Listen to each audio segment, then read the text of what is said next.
Hey guys, welcome back. One more disking for the year. We got the Hastings, and we've already cut the corn at the house. So we got the Hastings stalks to roll out, and again, I'm gonna just roll them out. What I thought I'd do today, just to, for maybe some newer guys that, maybe see those weight boxes on the back of the disc, and they say, man, what has he got on there? Maybe they haven't seen the prior videos, but we'll go up a row without them. And that way you guys can kind of see the difference in them. We'll put them on there and show you with it on there. Appreciate everybody watching. We got a busy week next week. We got a revival at church all week. So I'm making this on Saturday and trying to get it where I can, I won't probably be able to video anything next week. The next video I'll make after this one is hopefully some preparations for Plow Day. You'll see me, with this bush hogged up and the tree limbs cut back. My biggest worry for Plow Day was rains it out. If it rains, you can't do nothing. You can't park in the field. You can't plow. You're done. My second worry is dry, because a 140, it needs a little moisture in the ground to be able to plow deep. And I said, golly, Will, what we're going to do if it don't rain any? Get a little moisture in that ground. I said, man, maybe I could run a chisel plow through it before we plowed or something. And then again, I don't even know that a chisel plow, not my 140 chisel plow, big chisel plow. So hopefully, hopefully things will work out. We'll get a little moisture, everything will dry out, and it'll be good. So I think next Saturday we're going to go to the hoedown in Caswell. They got a lot of people call them Fall Festival. Caswell's always called it Bright Leaf Hoedown, and so I think we'll go up there and walk around a little bit. We went to a flea market this morning. I hadn't been to in about 2 years. It's in Ringgold, Virginia. And man, I between that and between the flea market and the IHOP restaurant being $96 for 5 people, I said, golly, man, the world is just changed. The flea market had nothing but, it went from real super busy to nothing but just a few vendors, grass growed up, old junk RVs, tents falling down. And they had stuff like this laying on a table. How much is that? 25 cents. It literally looked like somebody, I know flea markets are not premium stuff, but you would think, some of the stuff is just obvious that it was just junk. It really was just junk. I don't know. It just, I don't, I guess I kind of look for the old days when everything like it used to be before all this COVID stuff, I reckon. But let's cut some of this. Let's see what it'd do if I'd have wait, and back in a minute.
not super bad.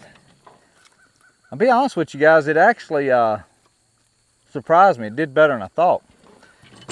You could work with that. If you didn't have no weights, that would do it. Now you can see here where she barely flipped it over there and kind of barely nubbed it here. But you could work with it. You'd probably end up cutting it a couple, 3 times, but let's put some weight on it, see what it does. All right, weight at it. We'll go out through there now and see what it does. I was gonna tell y'all, my last video, what that was where a preacher, Dr. Kidd, had come in and was preaching a message, and it's kind of just a little impromptu thing between me and the piano player Blake, and we were just singing while everybody was talking to the youth on stage. So I hope you like that. You know, again, I told you, you know, I'll just maybe add it, random videos if I do sing, if I don't. But I hope you like that. All right, let's see what the weight does.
I think we all agree you could do it with the without the weights. It'd just take you a lot longer. But it's really tearing it up with the weights. And I will mention, guys, I am going in second gear on this. It's pretty flat feel. It don't have a lot of rocks in it or nothing, so I'm able to, you know, put a little more speed on it and tear it up a little more. This is, I mean, this is plenty enough. If I wanted to come back for that one ballot and plow, which I know I'm gonna plow it, and plow it, I don't have to do nothing else to it because I'm throwing that dirt out of, I'm basically flattening the rolls back down plenty of good enough to plow it. And that one bottom plow, I don't have to worry about trash too much because it's gonna roll whatever's in front of it out of the way. You know, I watch a lot of videos with gardening, and I guess I just wanted to say to folks that maybe don't garden a lot, it's not, don't make it harder than it is. It's really not that hard. It's just, you know, if you think about gardening, just the roots need somewhere to go, water it and a little fertilize, and you can do it. I mean, it's not super easy, but I don't want to see people get discouraged and not try to do a little something at their house in a pot, in a little bed or what have you. You can do it. It's not too difficult. So we'll cut. I got about a few more rounds here, and we'll get that cut and get Will to film a little bit more. Hope you guys have a good week. God bless you, and hopefully next video we'll have this all slickened up and purdied up, or at least starting to anyway, or starting to get the ball rolling on it, so you guys can see it. What is that? UPS, no doubt. Wide open. So you can kind of get shape of how things is going to be. I got a banner made this year. I guess it's about that tall and about 8 foot wide, and it says J2S Plow Day, and it's got the J2S emblem on it, and that'll be at where you pull in. So we got that, and got the stew, and I think I can get my RV in here, because I really like having the RV in here. Number one, just to have, you know, water on hand for maybe washing your hands, or do it, you know, it's just nice to have like a kitchen ready to go if you need it, you know, a refrigerator, stuff like that. So hopefully we'll have that parked right here too, and look forward to it. Thanks again. God bless. God loves you. We'll see you on the next one.